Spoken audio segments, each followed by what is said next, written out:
look at the weekend first. An important point at Wrexham. Yeah, I think so. I think it's always going to be tough after their last few results. I think it's 4-0 to us on the spin. So we knew what we was in for and how they play, and I thought we dealt with it really well and picked up a good point. I feel like you potentially deserved a little more from the game with how your manager described the performance. Yeah, I think if you look at the opportunities we had, I think we should have definitely taken one of those. And then, and I said we thought we defended well as well. So I think in the end, probably say we deserve the 3 points. And obviously, with some players missing, I mean, early signs from Danny Rowe and Cairo Mitchell in terms of trying to form a new partnership. Yeah, looked really well. Spells from Rowie in there, and of course, Kai for me is just getting better every training session, and every time he's playing as well, he's getting more confident. So I think that's going to be massive for us. I mean, it's the toughest run really in terms of results since James came to the club. Just how much have you missed Tom Denton, Hayden Hollis, Kwasi Asante? Because any team, when they lose such big players, it's going to have an impact. Absolutely, yeah. They've been a massive loss as well. But I think where we've got some really good players, which you've seen that have been able to come in, sometimes it's a little bit tough because if you've not been playing as well and then you're asked to come in, of course you always look after yourself best way possible to come in and do the job. But I think, it's sometimes you need a few games on the spin to sort of like you're seeing with Kai now. It's been tough, and of course you're going to miss big players like that. Any team would.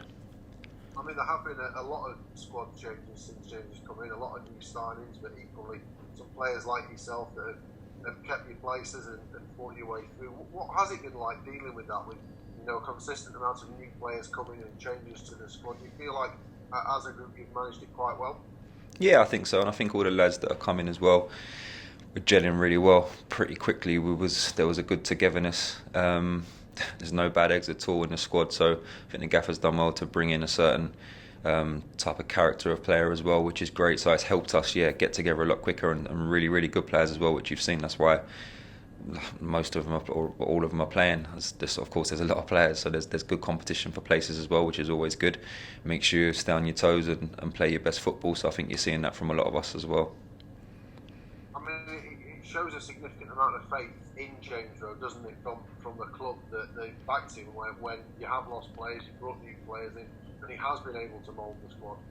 Absolutely, yeah. I think that's what you need. If you're all together with it, and he's getting it back in, and he's able to do what he wants to do, and bring in who he wants to bring in, and do things how he wants to do them. That's massive for where he wants to go with it. So I think that's been a big part. Yeah, so credit to the club for that. Really, it's back you personally with the deal and your roles at the club. What have you liked about James and his style since he's come in? I think the way he works, a certain amount of discipline, intensity, and expectancy on what you need to be doing in your job, and he makes that very clear, very detailed with what he wants you to do. So I think that helps because it gives you a clear vision of kind of like ABC. This is what you need to be doing to sort of play in my team, and this is how I want you to do it. So I think sort of like it's a clear sort of like roadmap as to where we want to go and how to get there. So I've enjoyed that part of it for sure.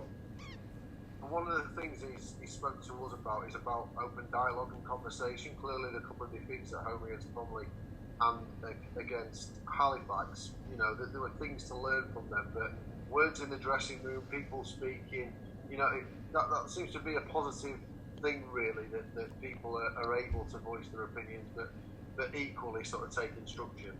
Yeah, absolutely. He'll let you know, of course, what he wants and how you've been doing.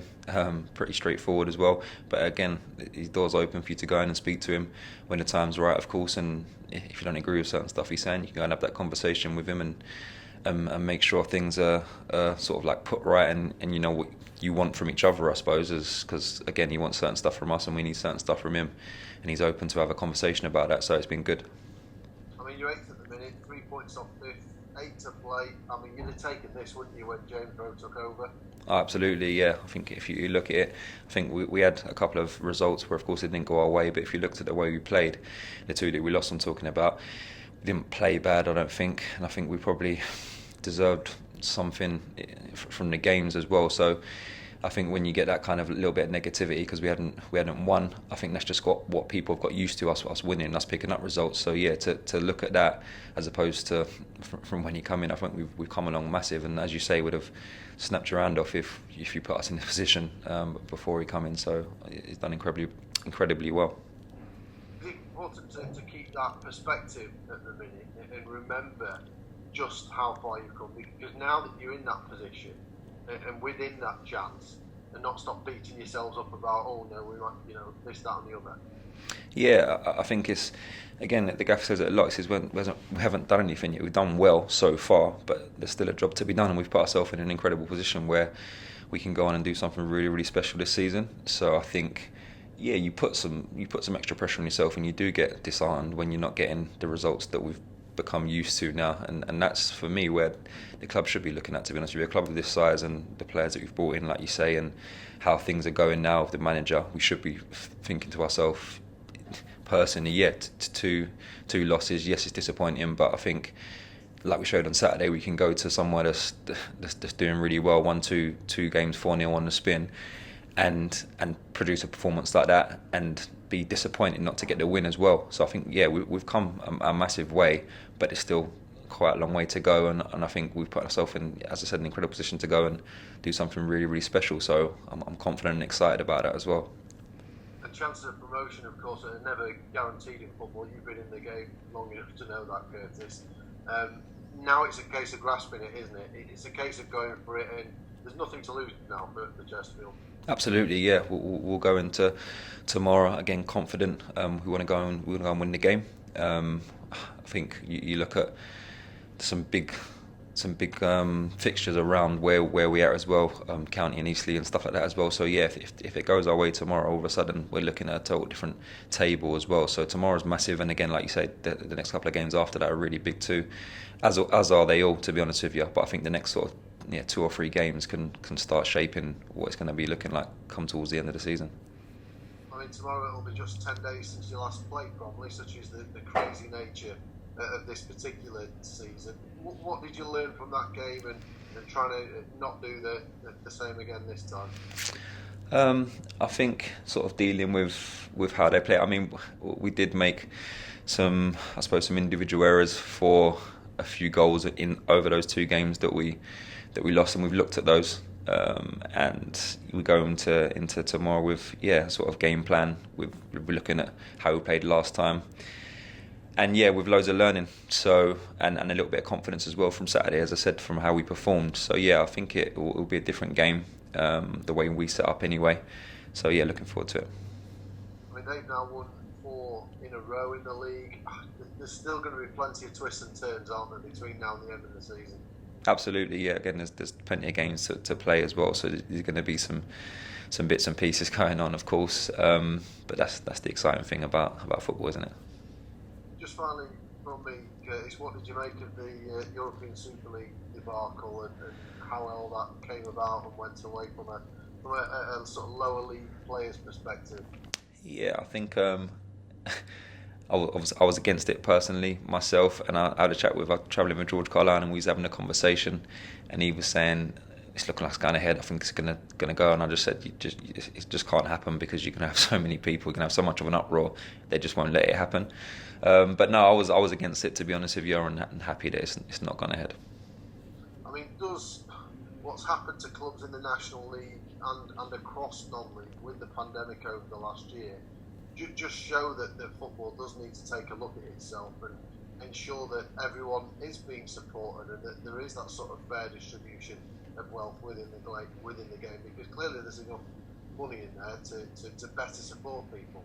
Absolutely, yeah. You look at clubs, I mean, look at Dover and stuff like that, and not playing and not being able to afford certain stuff. Yeah, it's not good to see, and clubs folding, etc., and people being put under stress. So like you say, there's plenty of money in there to be able to sort of dish it out. But I suppose, it's one of those things where a lot of people are business guys instead of actual football guys, and they just want to make money. And you've got the other side of it, which is pure football, and they do want to help. So you're always going to have that. Good luck, Curtis. Thanks for your time this morning. Thank you. Good morning, Curtis. Morning. I just wanted to ask you about your Achilles. The manager said that you're, managing some soreness there. How is it at the minute? Yeah, it's settling down after games. As the manager said, yeah, I'm sort of carrying it, working closely with the physio. It's been great, just to try and get me through game to game. So, yeah, I mean, it's settled down as it normally does after games, so just looking forward to tomorrow. Is that going to be a big test for you coming up this particular weekend, with it being a game on Saturday and a game on Monday? Do you think you'll be able to come through that double header? I couldn't tell you, to be honest with you. I'll have to just sort of see how it settles down. It's one of those where I'm just managing it from game to game, training session to training session. Again, it's not ideal with the games coming thick and fast. There's no rest period in between, where ideally that's what I'd need to get back fully fit. But yeah, I suppose I just got to take it one day at a time, to be honest with you. And the club announced yesterday that Grant Smith has signed a new contract. Just how good has he been since he came into the club? Been incredible. I think is it 10 clean sheets in 15 games. Really, really good distribution. I think with his feet as well was incredible. His passing range, and you see it again on Saturday, a few out of his hands, putting people through first time. So yeah, I'm really happy for him, and buzzing for us that we've got him on board for next season, because he's going to be a massive part for us. Does it give you some confidence and some ease when you've got someone like that in goal who is so comfortable? Does it make you feel a bit more relaxed? Absolutely, yeah, and I think it gets you ready for that transition when he does pick it or catch it and gets ready, and he comes to the edge of his box and he's looking to play that pass.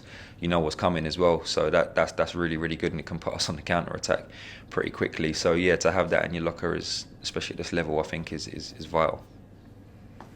And there are a number of players now who have signed new contracts, including yourself. So there are some building blocks being put in place for next season as well. Of course, if promotion doesn't happen this year, it's going to be pretty much the same sort of squad with the looks of things.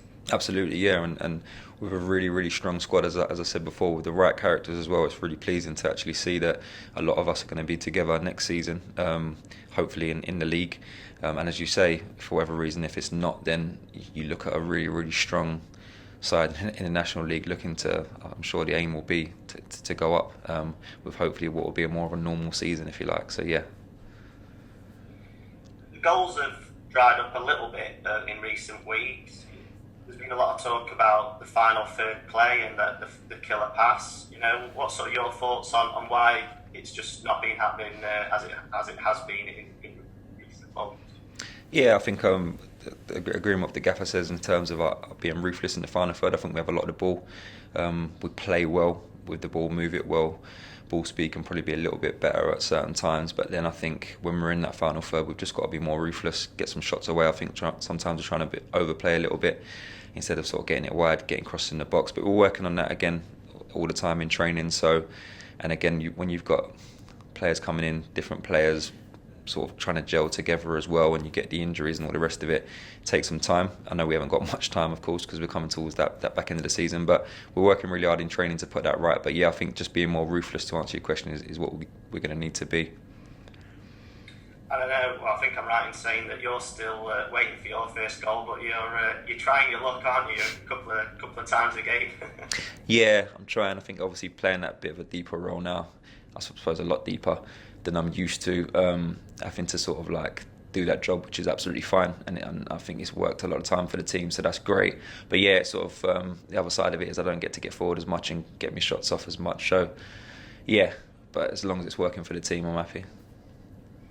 It's another tough week coming up against teams who are right up there with yourselves. Is it about just trying to dig in this week and get as many points as possible, and then on paper, there's looking a few more easier games towards the end of the season? It's about trying to dig in at the minute and just trying to get as many points as you can. Absolutely, yeah. I think it's probably our toughest run for me at the moment, and yeah, I think. But again, if you look at the performance on Saturday, if we do perform like that again with a little bit of ruthlessness in the final third, you like to think we're going to pick up a fair few results as well. So I'll take a lot of confidence from that. But you're right, it's a really, really tough run, and then as you say, on paper it's easier, but it's just really not in this league from game to game. Every game's a different challenge, and every game is as tough as the last, in different ways for us. But Yeah, I think getting through, as I said, the next 2 or 3 games are really, really tough, and then you like to think we can pick up some more points off the back end of the run.